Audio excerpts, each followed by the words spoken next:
Siap-siap, PKH tahap 3 tidak lama lagi akan segera dicairkan. Namun, apakah Anda yakin bantuan PKH tahap 3 Anda ini nanti akan cair? Bagaimana kalau tidak cair? Apa yang harus Anda lakukan? Simak video ini sampai akhir dan kita intro dulu.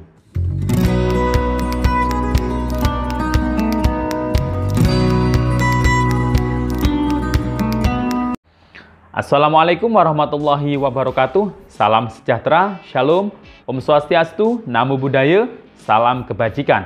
Sobat YouTube, kembali lagi di channel saya, Sukron Channel. Apa kabar Sobat YouTube semua? Semoga Sobat YouTube semua selalu diberikan kesehatan, diperlancar segala urusan dan usahanya, dan diperbanyak rezekinya. Amin. Sobat YouTube, di video kali ini saya akan memberikan informasi. Sebentar lagi, tidak lama lagi, bantuan PKH tahap 3 tinggal menghitung hari ini akan dicairkan. Karena sesuai jadwal, apabila tidak molor, bulan Juli besok, bantuan PKH tahap 3 ini akan dicairkan. Termasuk juga untuk bantuan BPNT bulan Juli, ini juga akan dicairkan. Namun, apakah Anda yakin bantuan Anda untuk PKH tahap 3 maupun BPNT bulan Juli ini pasti akan cair? Nah, bagaimana kalau tidak cair? Apa yang harus Anda lakukan? Maka dari itu, simak video ini sampai akhir. Dan sebelum kita lanjut, silahkan yang baru bergabung, di-subscribe dulu channel ini dan ditekan tombol loncengnya, agar Sobat YouTube semua mendapatkan pemberitahuan video terbaru dari Sukron Channel. Dan jangan lupa di-share di berbagai media sosial, dan di-like apabila Sobat YouTube suka dengan video. Oke Sobat YouTube, kita lanjutkan pembahasan pada video kita kali ini. Nah, tinggal menghitung hari ya. Tidak lama lagi bantuan PKH tahap 3 siap-siap akan disalurkan atau dicairkan. Tanggal berapa tepatnya? Untuk tanggal, kami dari SDM PKH belum bisa mengetahui karena tidak ada atau belum ada informasi resmi atau surat resmi dari Kementerian Sosial.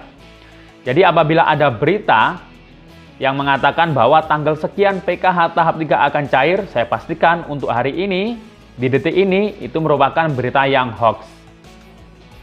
Karena memang jadwal pencairan PKH tahap 3, apabila tidak ada gangguan, maka akan dicairkan di bulan Juli. Entah itu minggu pertama, minggu kedua, minggu ketiga, ataupun minggu keempat. Yang penting PKH tahap 3 untuk Anda ini bisa cair. Kalau cair, ini alhamdulillah.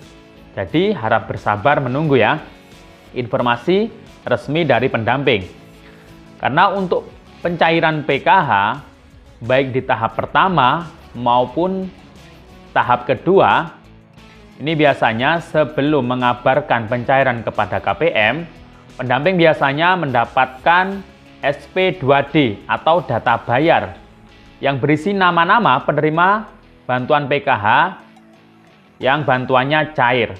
Namun biasanya ketika data bayar atau SP2D turun, ini tidak secara langsung bantuan atau saldo PKH-nya ini bisa masuk ke rekening atau ke kartu KKS para KPM.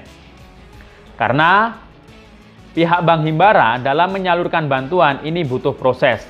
Karena ada 10 juta ya, hampir 10 juta keluarga yang mendapatkan PKH di Indonesia. Ini yang ditransfer saldo bantuannya. Termasuk juga saldo bantuan BPNT, sama, apalagi BPNT. Ini yang ditransfer ada sekitar 18,5 juta se-Indonesia. Maka dari itu, apabila bantuan PKH Anda ini mungkin terlambat, ini harap bersabar menunggunya.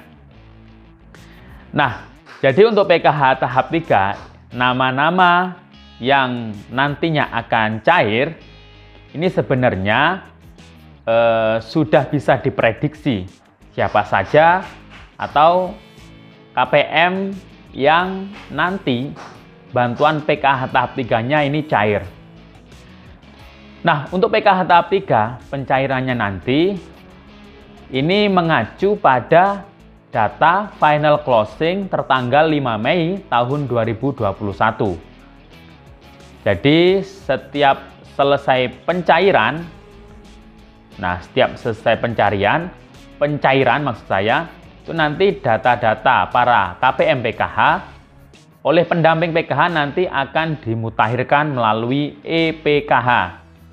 Jadi ada namanya aplikasi EPKH. Ini yang menjadi senjata para pendamping PKH untuk memutakhirkan data para KPM PKH. Di mana dalam pemutakhiran tersebut nanti akan terbaca secara otomatis apakah KPM tersebut komitmen atau tidak. Jadi untuk mengetahui siapa saja KPM PKH yang cair atau tidak, itu tergantung dari komitmen para KPM PKH. Karena di dalam aturan PKH sendiri, itu ada kewajiban yang harus dilakukan agar KPM tersebut statusnya terbaca komitmen. Nah, bagaimana syarat KPM PKH yang harus komitmen? Nah, itu harus melaksanakan kewajibannya. Yang pertama, KPM tersebut apabila memiliki komponen pendidikan, anak sekolah, anak dari keluarga KPM PKH tersebut, ini harus komitmen, harus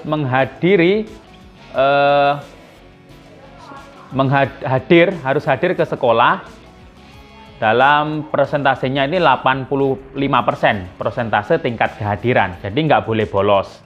Oke. Kemudian yang punya anak balita atau ibu hamil juga harus rutin memeriksakan kehamilannya ke posyandu atau ke fasilitas kesehatan terdekat. Bisa ke puskesmas atau pustu. Untuk nanti akan dicek oleh para pendamping PKH apakah yang punya komponen kesehatan ini rajin memeriksakan kesehatannya, dan juga untuk anak sekolahnya nanti dicek di sekolah apakah anaknya ini rajin datang ke sekolah.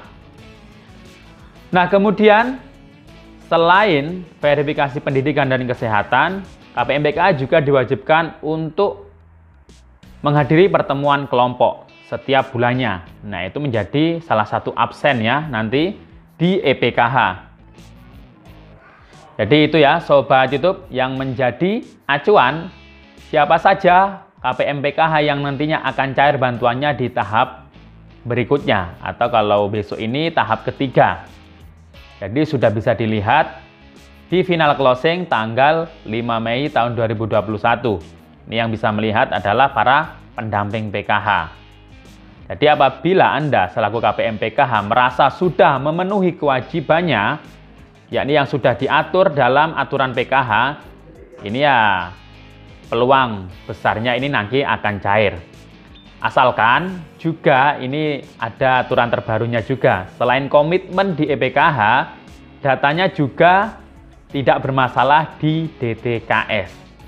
Nah, karena memang sampai saat ini masih ada beberapa KPM yang datanya masih bermasalah di DTKS. Mungkin NIK dan namanya belum valid dengan Dukcapil, atau NIK-nya terbaca ganda. Nah, ini yang berbahaya ya, yang nantinya kemungkinan ini juga akan mempengaruhi keterlambatan pencairan atau mungkin tidak bisa cair bantuan PKH-nya. Bahkan juga bantuan BPNT. Kalau untuk bantuan BPNT yang menjadi acuan pencairan adalah kevalidan data di DTKS. Nah, jadi cukup itu kalau untuk BPNT. Jadi, apa yang bisa dilakukan oleh KPM PKH atau mungkin KPM BPNT ketika bantuannya nanti tidak cair, khusus untuk PKH tahap 3 dan BPNT bulan Juli ini, maka yang pertama adalah harap bersabar menunggu. Karena proses pencairan atau transfer tadi dari Bank Himbara ini butuh proses.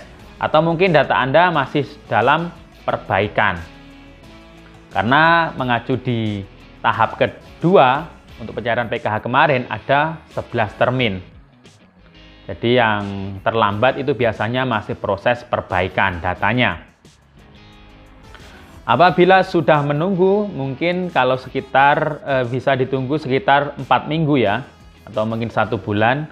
Kalau masih tidak cair, bisa dikonsultasikan ke pendamping PKH-nya masing-masing. Karena setiap bantuan PKH ini punya pendamping. BPNT juga punya pendamping juga, namanya ada di daerah tertentu yang di mana TKSK ini mendampingi bantuan BPNT. Jadi bisa lapor ke pendampingnya masing-masing untuk nanti direkap dan dilaporkan ke jenjang berikutnya agar diketahui terlebih dahulu permasalahannya. Apabila datanya ini memang masih eligible di EPKH, masih memenuhi syarat, nanti akan dilaporkan oleh pendampingnya ke jenjang yang lebih atas ya, untuk nanti bisa ditindaklanjuti. Nah, saya ingatkan lagi di sini, jangan sampai ada KPM PKH yang terus bertanya kepada para pendamping seperti debt collector. Ini seakan-akan pendamping ini punya hutang ke KPM PKH, padahal yang mentransfer adalah di pusat, di Bank Himbara yang mentransfer bantuannya. Pendamping ini hanya bisa berusaha semaksimal mungkin untuk nanti menindaklanjutinya untuk dilaporkan ke jenjang berikutnya. Nah, semoga saja para KPM PKH ini nanti banyak yang cair bantuan PKH-nya di tahap 3 dan juga untuk bantuan BPNT-nya. Demikian informasi dari saya. Sampai jumpa di video saya selanjutnya. Wassalamualaikum warahmatullahi wabarakatuh.